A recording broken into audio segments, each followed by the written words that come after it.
My fellow countrymen, on this occasion, the oath I have taken before you and before God is not mine alone, but ours together. We are one nation and one people. Our faith as a nation and our future as a people rests not upon one citizen, but upon all citizens. That is the majesty and the meaning of this moment. For every generation, there is a destiny. For some, history decides for this generation the choice must be our own. Even now, a rocket moves toward Mars. It reminds us that the world will not be the same for our children or even for ourselves in a short span of years. The next man to stand here will look out on a scene that is, because ours is a time of change, rapid and fantastic change, bearing the secrets of nature, multiplying the nations, placing in uncertain hands new weapons for mastery and destruction, shaking old values and uprooting old ways. Our destiny in the midst of change will rest on the unchanged character of our people and on their faith. They came here, the exile and the stranger, brave but frightened, to find a place where a man could be his own man. They made a covenant with this land, conceived in justice, written in liberty, bound in union. It was meant one day to inspire the hopes of all mankind, and it binds us still. If we keep its terms, we shall flourish under this covenant of justice, liberty, and union. We have become a nation, prosperous, great, and mighty. And we have kept our freedom. But we have no promise from God that our greatness will endure.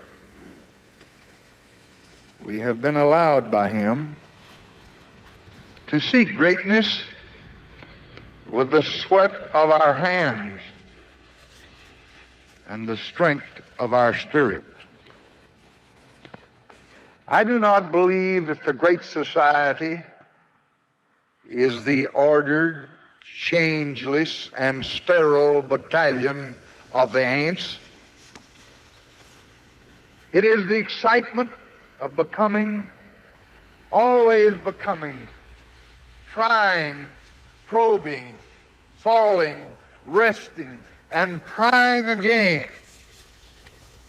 but always trying and always gaining.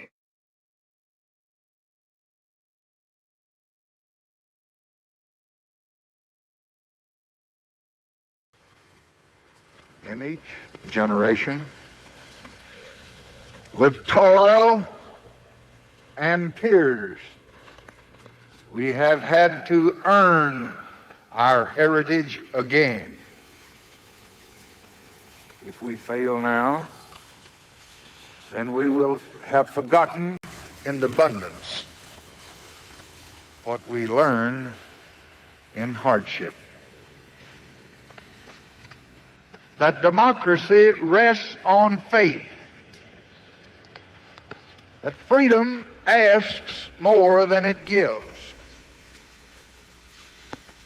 And the judgment of God is harshest on those who are most favored. If we succeed, it will not be because of what we have, but it will be because of what we are. Not because of what we own, but rather because of what we believe.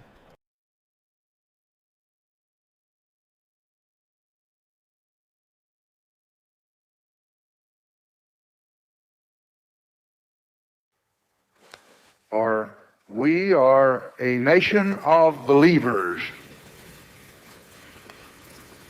Underneath the clamor of building and the rush of our day's pursuits, we are believers in justice and liberty and union, and in our own union. We believe that every man must someday be free.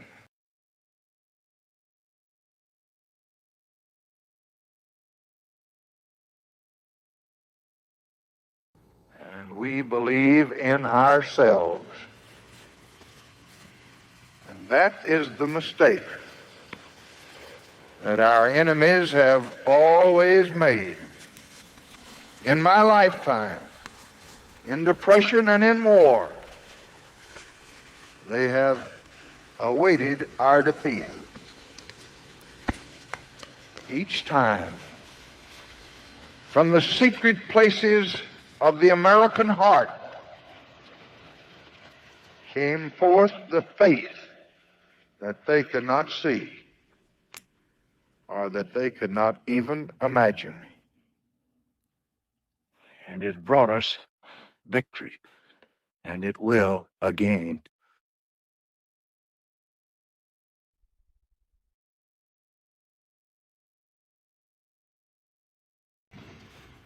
For this is what America is all about. It is the uncrossed desert and the unclimbed ridge.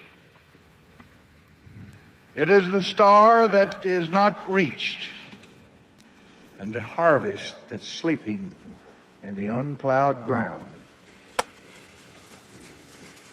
Is our world gone?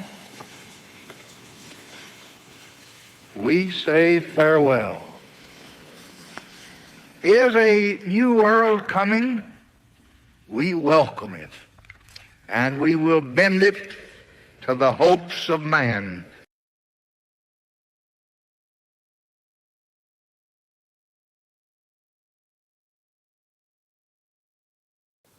And to these trusted public servants, and to my family and those close friends of mine who have followed me down a long, winding road, and to all the people of this union and the world, I will repeat today what I said on that sorrowful day in November last year. I will lead and I will do the best I can. Sí. But no way about eso, utiliza at the first table dark charge que utiliza de los videos.